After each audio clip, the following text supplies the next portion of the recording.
Hi, my name is Zana Politti, and I am an intern here at Success Communications Group, and I'm here talking to Michael Cherenson. He's the Executive Vice President of Public Relations, and we're going to ask him a couple questions today, and if you guys have any questions while you're watching the broadcast, just type them in, and he will also answer those questions. So we're going to go ahead and get started. So, Michael, in your own words, what is public relations? Public relations is really what it says it is. It's about building a relationship with your public. And with public relations, we have a large toolbox of communication toolbox to do that, whether it's publicity, media relations, community relations, internal communications, and obviously now with the advent of social media and all its various tools, that's part of the equation as well. So it's really about building a relationship with your public. Mm-hmm. And so what qualities do you think that you need in order to build those relationships with your clients as a PR professional? In order to be successful in public relations, I think you need a few key pieces of the anatomy, if you will. I think you need a good mind. It's a strategic discipline. It's a communication discipline, so you really need to have a good mind. You need to have a good heart and soul because it's really about connecting people and ideas. And if you don't understand people, if you don't have empathy, and if you cannot connect with people, it's really a difficult profession. You also need a good behind to get your butt down and do the work, and because it does require a lot of work. And I think you also need strong elbows because I think sometimes you have to be forceful and force your way into a discussion, to a conversation, to a community. And I think really those are the key pieces of anatomy that anyone needs to be successful in public relations. Mm-hmm. And so with all those qualities that you just said, how are they incorporated on a daily basis in terms of working with clients? Like, what does a normal day look like? Well, there is no normal day in public relations, which is one of the wonderful things about this profession. It's also one of the challenges of this profession. And on any given day, you could be called upon to use several different pieces of that kind of anatomy. Some days you find yourself more developing strategies and programs and plans. Other days you're more focused on tactics.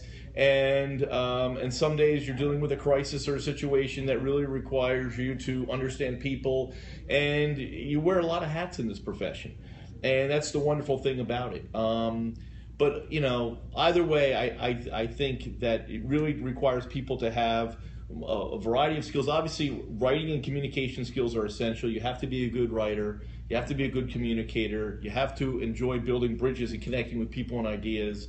And every day is different, but still we utilize some of those tools on a daily basis.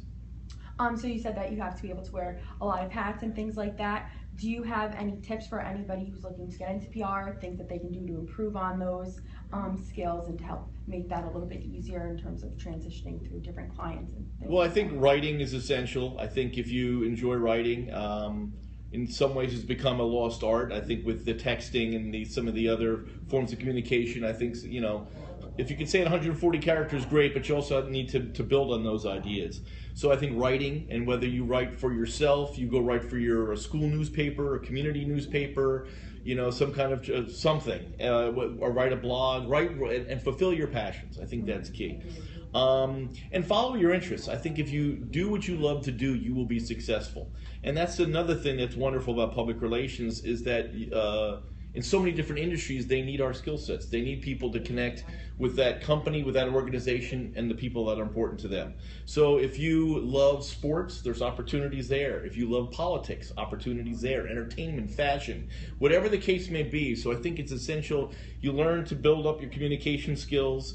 You build a deeper and broader understanding of the profession, but also follow your passion and kind of practice that craft in areas that you love. That sounds like very good insight. I like how there's like a bunch of different fields to go into and things like that. You also mentioned that writing is sort of a lost art with like texting and everything. How has technology and social media changed the field since you first started working in PR? Well, obviously we didn't have the immediacy of information. We couldn't share information as quickly as we can today. So it certainly amplified our voice where we can reach more people faster and targeted. And it's also strengthened our antennas. I think we can listen and understand what people are saying, and whether it's, you know, different survey tools or just monitoring social media. And public relations at the end is really about being the antenna, the conscience, and the voice of an organization.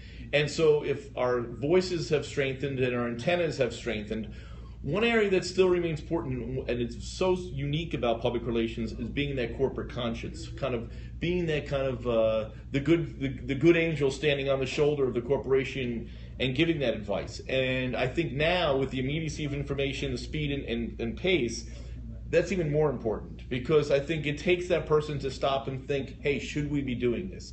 Is it in the best interest of those we serve? And I think that's a huge part of what we do and why we're so important to organizations today.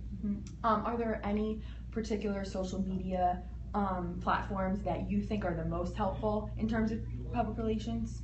Well, they all are, depending on the client, the needs, and the publics you're trying to connect with. So, you know, if it's and by the way, some certain publics may not use social media.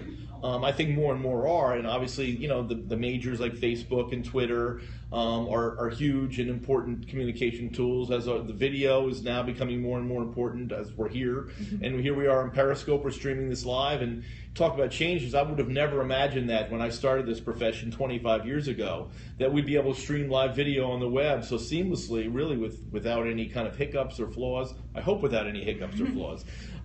So it is amazing how technology, I do think that this Periscope and some of the other, you know, similar apps are going to change our profession dramatically.